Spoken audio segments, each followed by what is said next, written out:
Zarmet universitetining Buxoro va Samarqanddagi kampusida talabalarning shifokorlik qasamyodiga bag'ishlangan tadbirlar bo'lib o'tdi.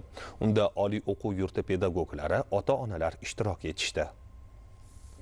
Bugun mamlakatimizda tibbiy ta'lim sifatini yaxshilash, yosh avlodni malakali shifokorlar sifatida shakllantirish borasida yangi bosqich kuzatilmoqda. Shunday ezgu maqsadlarda xizmat qilayotgan yirik ta'lim maskanlaridan biri Samarqand va Buxoro kampuslariga ega Zarmet universiteti bo'lib, hozirda bu dargohda bakalavr, magistratura va ordinatura bosqichlarining 100 dan ortiq yo'nalishida 15 mingga yaqin talaba tahsil olmoqda. Ushbu ta'lim dargohida har yili an'ana sifatida o'tkaziladigan eng hayajonli, eng mas'uliyatli va ramziy tadbirlardan biri shifokorlik qasamyodi tantanasi bu safar ham o'zgacha ruhda o'tdi. Dastlab universitetning Buxoro kampusi birinchi bosqich talabalari uchun qasamyod tadbiri tashkil etildi.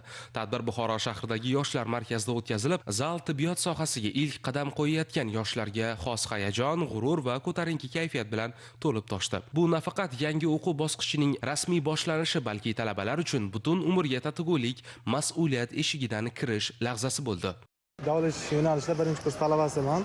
Bu yo'nalishni tanlashimdan asosiy maqsadim yoshligimdan qiziqish va oila a'zolarimning shu yo'nalishga meni to'g'ri yo'naltirilgan deb hisoblayman. Zarmet universitetida sharoitlar juda yaxshi, ustozlar juda yaxshi pedagoglar dars o'tib bormoqda.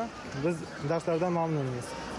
Shuningdek, universitetning Samarqand kampusida ham ana shunday tantanali marosim bo'lib o'tdi. Har ikkala kampusdagi tadbir mazmunan bir-biriga hamohang bo'lsa-da, har birida yoshlarning quvonchi, ustozlar g'ururi va ota-onalarning faxri ila to'lgan nigohlari ayni bir ma'naviy birlikni aks ettirdi. Tadbir davomida Zarmet universiteti rektori va bir guruh ustozlar talabalarni bugungi kun bilan qutlab, shifokorlarning kelajakdagi mas'uliyati hamda kasbga sadoqat eng muhim fazilat ekanini alohida ta'kidlashdi.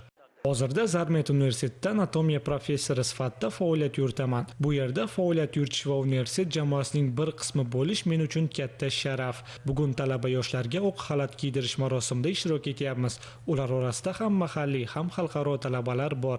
Bu haqiqatan ham quvonchli va esda qolarli kun. Zarmet universiteti talabalari juda iqtidorli, mehnatsevar va faol. Universitetning infratuzilmasi ham juda zamonaviy.